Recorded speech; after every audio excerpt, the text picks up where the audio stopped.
And here we are, ladies and gentlemen. It is Saturday, May the 9th, 2026, and this is the Dr. Sem Yankees Show.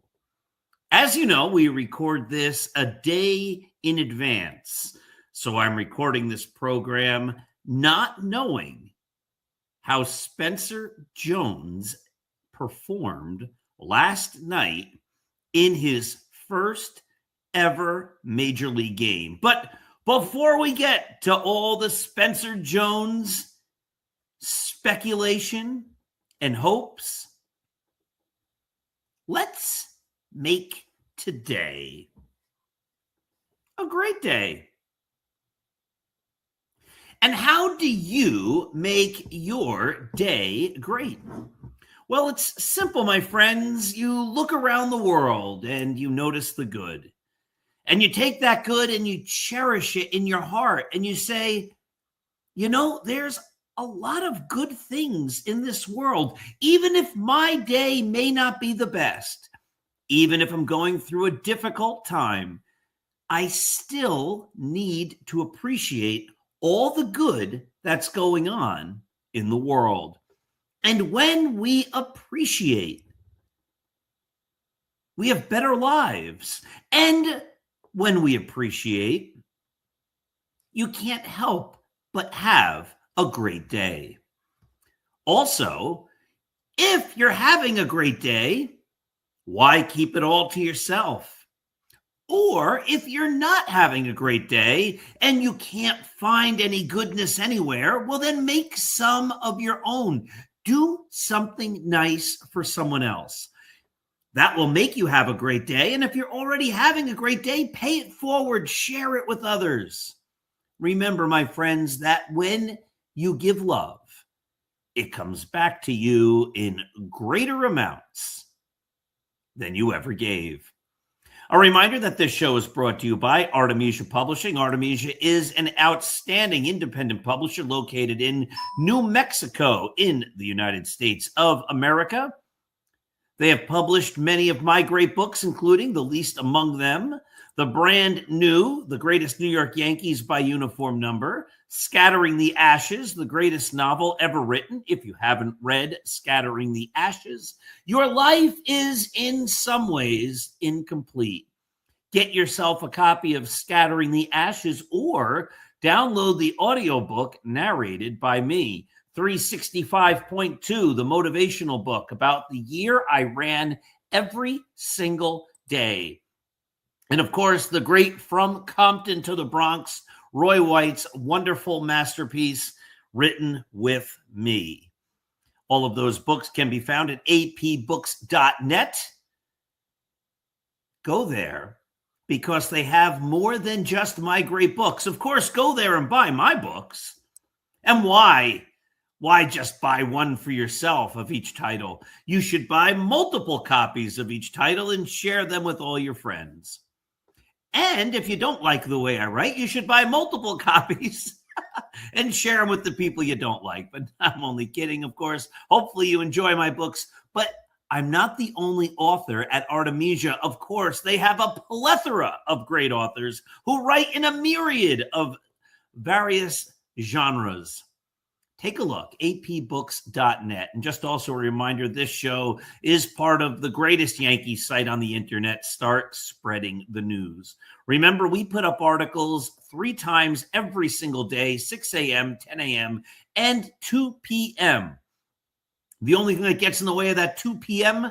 article might be a game thread, which is still in itself an article. But if there's a game that night, then you get an additional article. You get the game thread where people write in on Start Spreading the News and share their perspectives and thoughts about the Yankees game in real time. Check out Start Spreading the News. So the big news, of course, is that the Yankees have called up Spencer Jones. Now, Spencer Jones is one of these guys. There's not a lot of,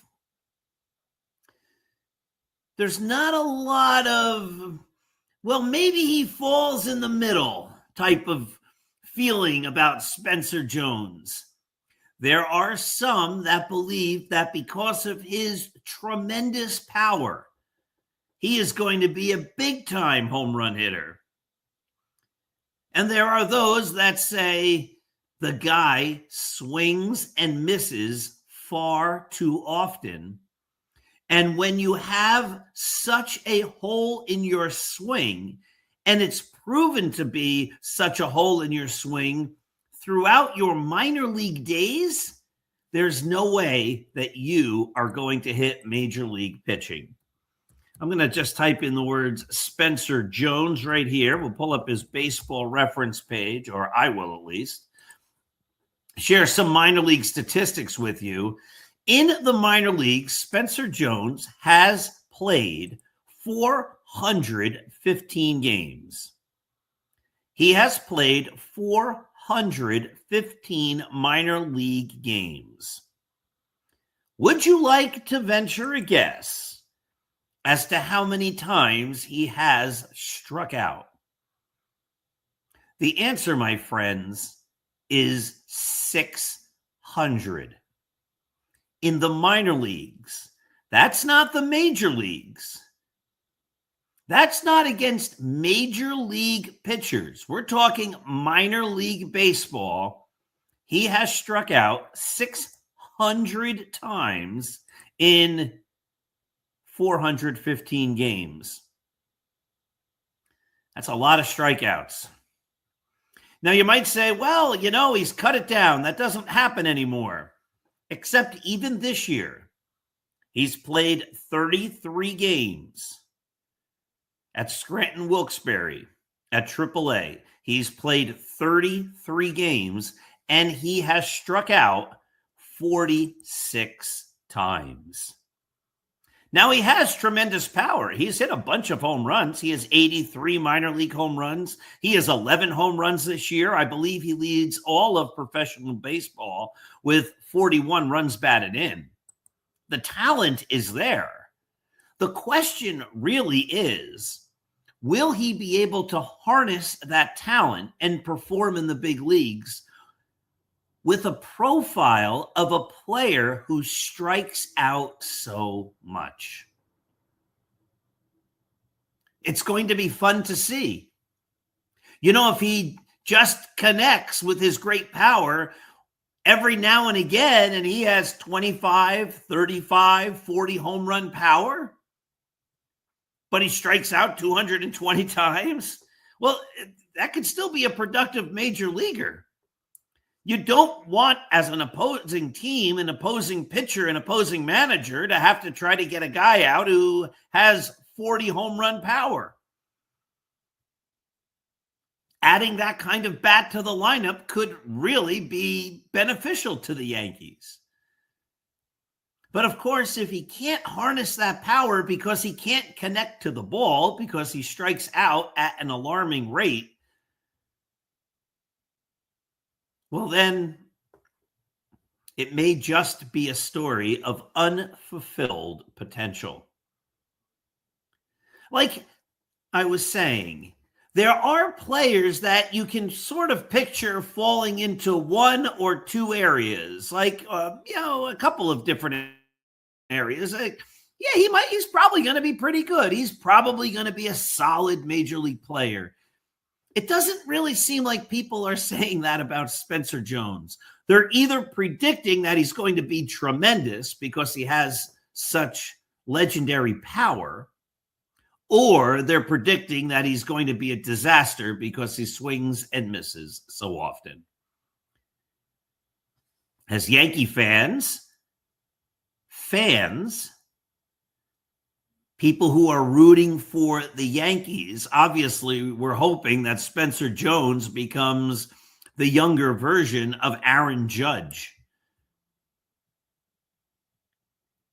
As someone who analyzes baseball and thinks of himself as a little more than just a fan, someone who looks at things and draws conclusions based upon evidence, I happen to feel that the numbers of strikeouts as a minor leaguer is problematic. If you can't hit minor league pitching consistently because you're striking out so often, it's going to be very difficult to swing and hit major league pitching. But we're all going to be rooting for Spencer Jones, and the fun thing will be to see what happens. Now, we have to mention Jason Dominguez, because if not for Jason Dominguez, Spencer Jones would not be in the major leagues. And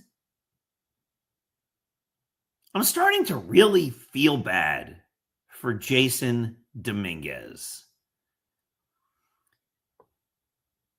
I mean, on one hand, he's a Major League Baseball player and he's living the life. But I think when you get to that point, you want to perform and you want to have excellence and you want to fulfill the great potential that so many feel that you have.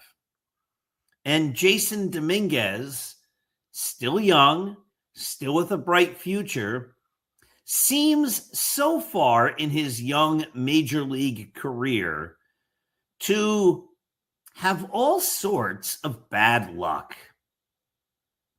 He keeps getting injured. He didn't even start this season with the big league club. They sent him to the minor leagues where he needed to prove himself, and he did. And then he finally makes it back to the majors, and finally in quotes, because it's only been about a month of the season. But when you're in the minor leagues trying to make it back, every day can be an eternity. So a month could be defined as finally. And last night, which, as of course you're watching this on Saturday, which would then have been Thursday night, he made a really great catch, but banged against the outfield wall and then had to go through concussion protocol. He laid on the ground. He's going to be on the injured list for a while because he damaged his shoulder. And it just seems like the poor guy can't catch a break.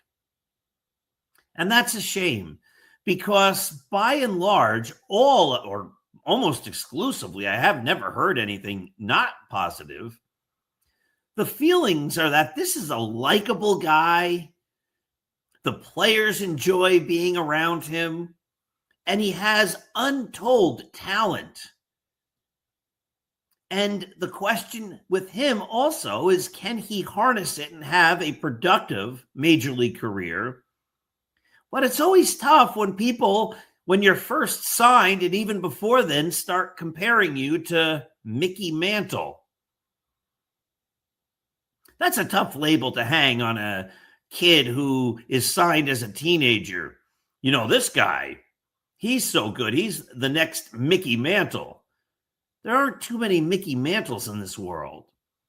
And I really do wish that writers and reporters and teams and PR departments and all of them, announcers, would stop saying that this guy is the next so-and-so. Anthony Volpe is the next Derek Jeter. Jason Dominguez is the next Mickey Mantle. Spencer Jones is the next Aaron Judge. Can we please say that there is not going to be another Derek Jeter? No shortstop in Major League history has as many hits, or had as many hits, as Derek Jeter. He's one of a kind. No young player should have the label "the next Derek Jeter" hung on him. You could end up with a career where you have a .296 batting average, amass 2,937 hits, win 4 world championships, and not be as good as Derek Jeter. I mean, I just read you Hall of Fame numbers. That would be a tremendous shortstop. But it wouldn't be Derek Jeter. It's silly to say so-and-so is going to be the next whomever. Great players aren't as good as Mickey Mantle. Setting the bar at Mickey Mantle is setting the bar at an impossible level for someone to achieve.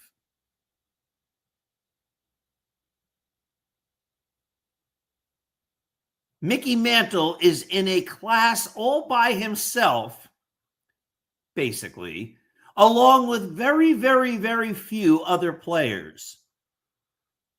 You know, I've written time and again how when you look at some of Mickey Mantle's best seasons and best periods, they match favorably, if not better, than Willie Mays. Over the course of their career, Mays had a better career, but at their peak, Mantle was Mays's superior. Take a look at the numbers. Take a look at how many big WAR seasons they had. Take a look at how many seasons they had their highest OPS plus numbers. Mantle beats Mays. And many people say Willie Mays is the greatest baseball player of all time. And that's fair to say. What's not fair to say is, you know, this guy is going to be as good as Mickey Mantle, because that's basically saying you need to be as good or better than, if not the greatest player of all time, one of the very few greatest players of all time. Let's not tell a kid you're going to be the next Mickey Mantle. Let's just let him be the next or the very first Jason Dominguez. Let's let Anthony Volpe be the next great or the very first Anthony Volpe. You go out and be you and be the best you that you can be. That's what you need to do. Let's not set these impossibly high bars for players to have to try to attain. Would I like Spencer Jones to be as good or better than Aaron Judge? Of course. Aaron Judge, as EJ has written and shown through various articles using a plethora of data, might be the single greatest right-handed hitter of all time, or at least since the integration era beginning in 1947, which now we're talking like 70 some odd years. Telling somebody you're going to be as great as a guy who might be the greatest hitter in the last 70 some odd years is just an impossible bar. An impossible bar to try to attain. Let's let Spencer Jones be the best Spencer Jones. And just maybe he could be a very productive ball player and help the Yankees win a World Series. Now, speaking of the Yankees, my goodness, this team is actually fun to watch. I've said it here many times. These last many seasons, they have not been all that intriguing. They haven't been fun. They don't play good fundamental baseball. The manager seems to make boneheaded decisions. They seem to mail it in too often. They go through these tremendous slumps that no one can explain and no one has any reason for, let alone the manager. But this year, they seem to just be a little bit different. They seem to meld a little better as a team. They seem to be having fun. They're not just hitting home runs. They're getting clutch hits. They're making good defensive plays. I mean, just look at what's happened thus far in May. Friday, May 1st, a win. Saturday, May 2nd, a win. Sunday, May 3rd, a win. Monday, May 4th, a win. Tuesday, May 5th, a win. Wednesday, May 6th. Let's not talk about Wednesday, May 6th. They lost the game. Thursday, May 7th, a win. Wow, that's great. The only problem is the Tampa Bay Rays are also winning all the time. And even though the Yankees are 26-12, they're only a half game over the Tampa Bay Rays, who just seem, against all logic, to always stick around and be a thorn in the Yankees and the Yankees fans' sides, because they just, even when everybody writes them off, stay competitive. Now, I attribute a lot of that to their manager, Kevin Cash, who someday I would love to see managing in pinstripes. All right, my dear friends, the Yankees pitcher who goes tonight, which obviously was last night, is Max Fried. You know, talk about a good free agent signing thus far. Max Fried this year, 4 wins, 1 loss, a 2.39 ERA, leads the league in innings at 52.2, leads the league in games started at 8, barely ever allows a home run, and that's true of last year as well. His ERA plus is very, very nice at 180. Remember, 100 is average. Last year, he had a great year. It was 145. He is pitching better this year than last year. It's just great. How about this as a Yankee so far?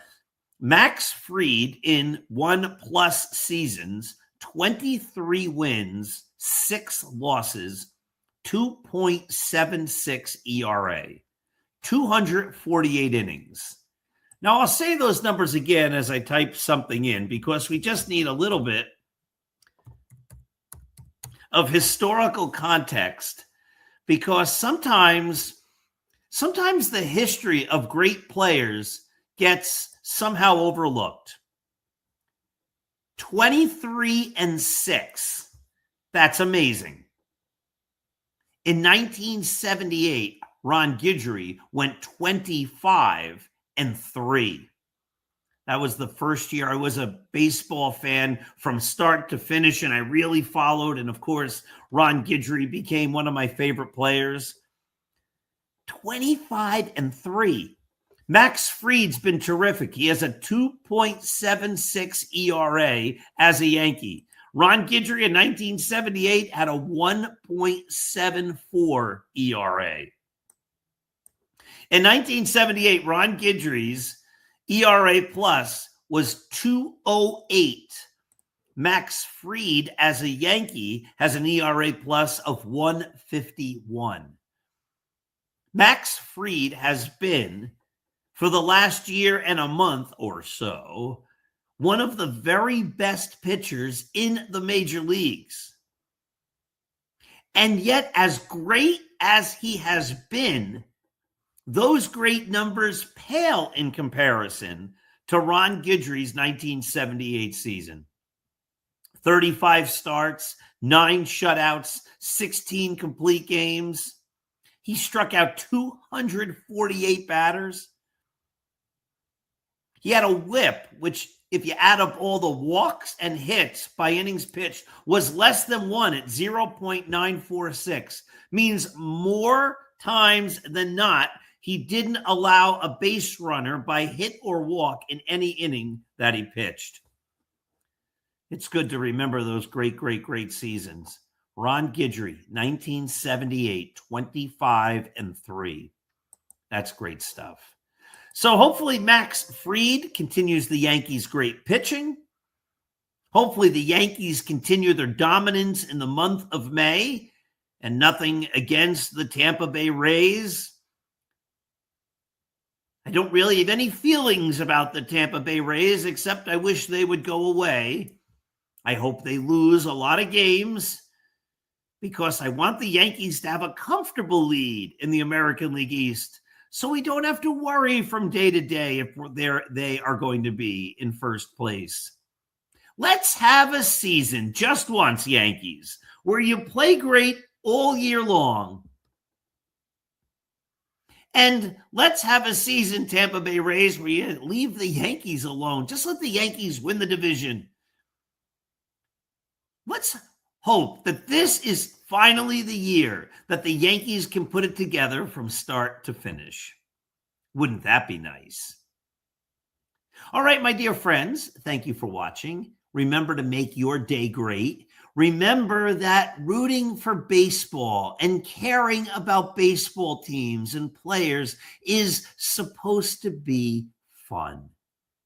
Don't take it too seriously. You can look at things seriously and logically, but it's always a shame to have to remind people of this. If the Yankees win, that's no reflection on me. It's no reflection on you if they're your favorite team. You're not a better person or a worse person because some baseball team wins or loses ball games. We get enjoyment out of watching them hopefully win. We can be sad or disappointed when they inevitably lose sometimes. But there are always much more bigger and important things in life than a baseball team and a baseball game. Don't take it too seriously. Instead, enjoy watching. Enjoy the team. Enjoy the ride. And let's hope that this ride doesn't frustrate us and leads all the way, finally, to a World Series championship. The way to get there is for the team to just keep on winning. Thank you for watching. This has been the Dr. Sem Yankees Show. We'll get the media program here, the McGrath Podcast Network ad up and running in just a moment. Have yourselves a great day. When you give love, it comes back to you in greater amounts than you ever gave. So give lots of love. Be nice, be kind, and be understanding. Let's go, Yankees. Have a great day.